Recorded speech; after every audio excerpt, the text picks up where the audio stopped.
What's happening, y'all? Welcome back to my channel. I am your host, D.E. Georgia Productions, and yes, Mortal Kombat and Demon Slayer are continuing to battle it out for the #1 spot once again, starting today.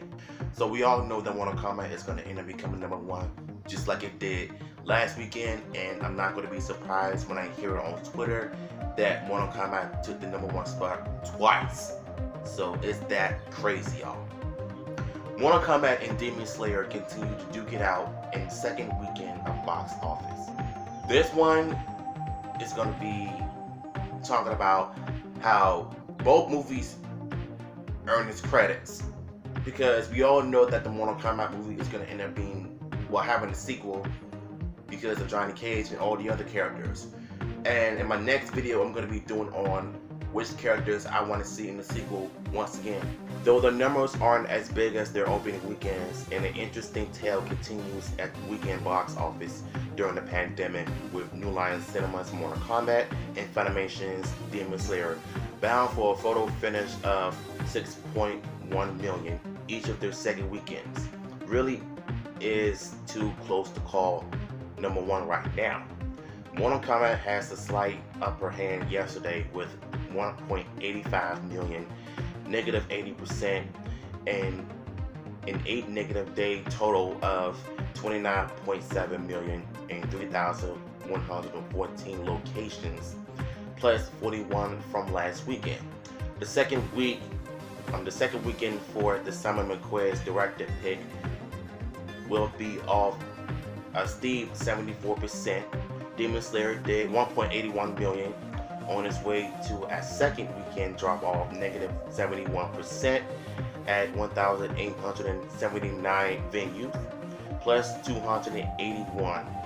The manga feature adaptations 10-day total by EOD Tomorrow's look to 33.9 million. So I'm assuming that the numbers of both Mortal Kombat and Demon Slayer didn't really do so well. And to be honest with you, I can care less about the numbers.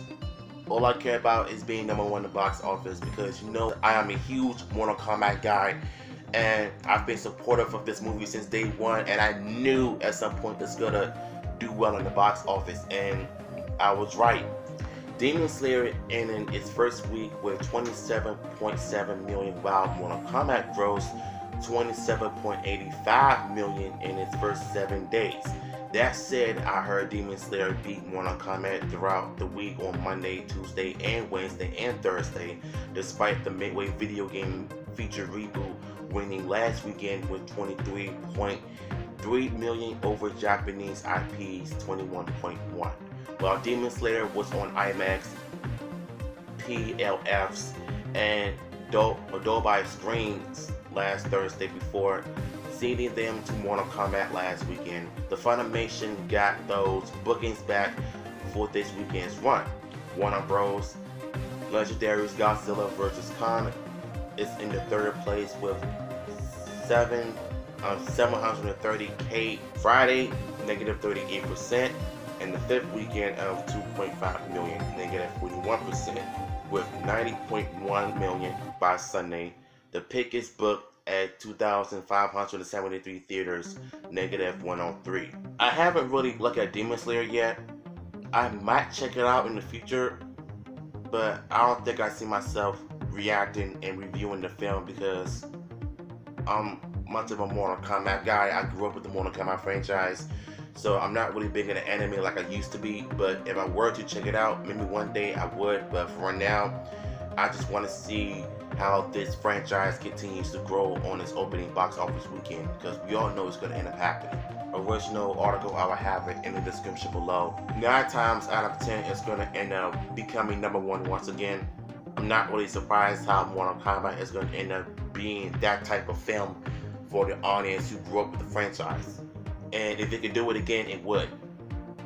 So, yeah. In my next video, I'm going to be doing what characters do I want to see in the sequel. So, y'all stay tuned for this one.